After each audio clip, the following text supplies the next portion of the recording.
right there. All right. I'm going to talk about otherkin. That's my subculture.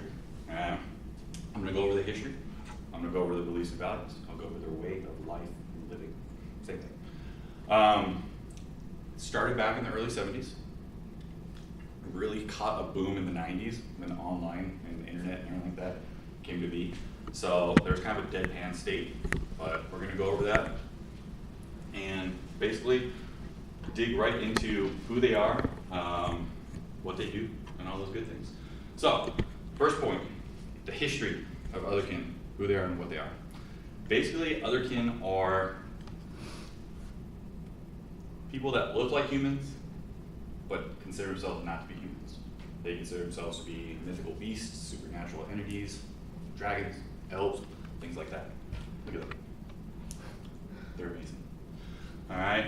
Now, the first group started by Susie Cream Cheese and the Sunshine Person was this small group called the Queen's Elves Daughters. That was the very first otherkin group that's written down. It was written by Scribner, Orion Scribner. Otherkin timeline. It's a very detailed timeline that was written back in 2012.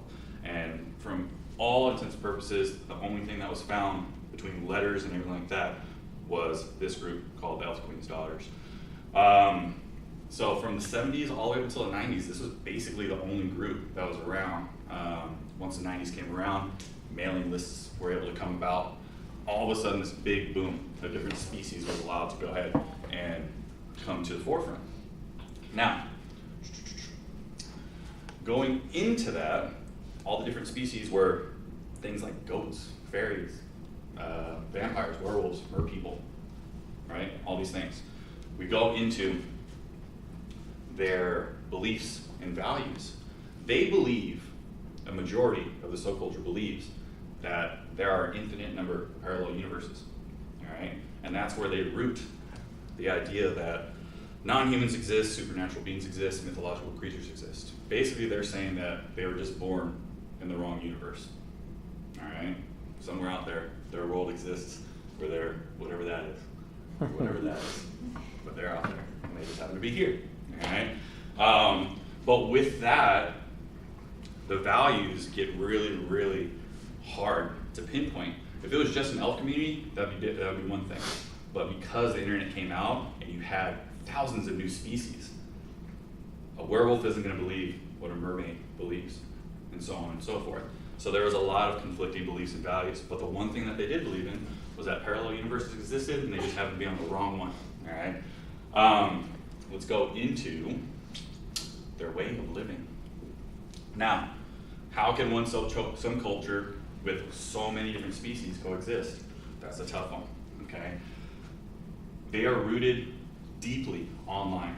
Their online presence is basically where they thrive. You'll find that every so often they'll have a convention, but it's not an otherkin convention, meaning you're not gonna find fairies hanging out with goats and so on and so forth. It's gonna be a merpeople convention or a werewolf convention. They do not coexist. They do not believe in the same things, even though the otherkin culture might have the same beliefs. The species don't have the same beliefs. So it's really tough to kind of pinpoint exactly where they come into place with agreement and disagreement. It's fun, but it's also very confusing. Let's go into the next one. I'm trying to remember every single thing that we were talking about here.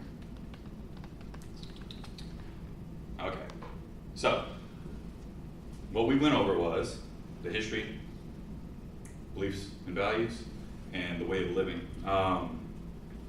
What I found was with the parallel universes, Danielle Kirby wrote a book called Alternative Worlds in 2006.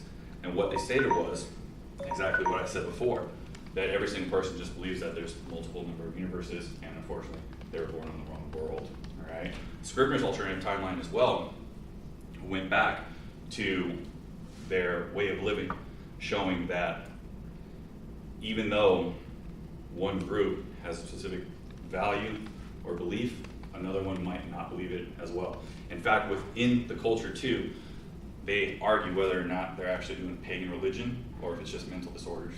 So you have that as well, all right? A person might believe that they're a wizard, but another person might believe they're a turtle.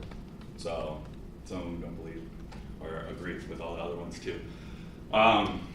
In the end though, I was sincerely intrigued the more and more I researched this. I mean, let's be honest, who wouldn't want to be any of these really cool things? I found a documentary, it's the only documentary on Otherkin, but it has negative reviews from the Otherkin community. Not because it's a bad documentary, but because it only focuses on one specific species, which is a werewolf. So the werewolf people think it's great, but the turtle people might hate it, or so on and so forth. They don't want a werewolf speaking for a unicorn. Very, very confusing, but very, very fun to research. So I highly recommend that you look into it if you are interested. You might find out that you actually might identify something else. All right, that was my presentation.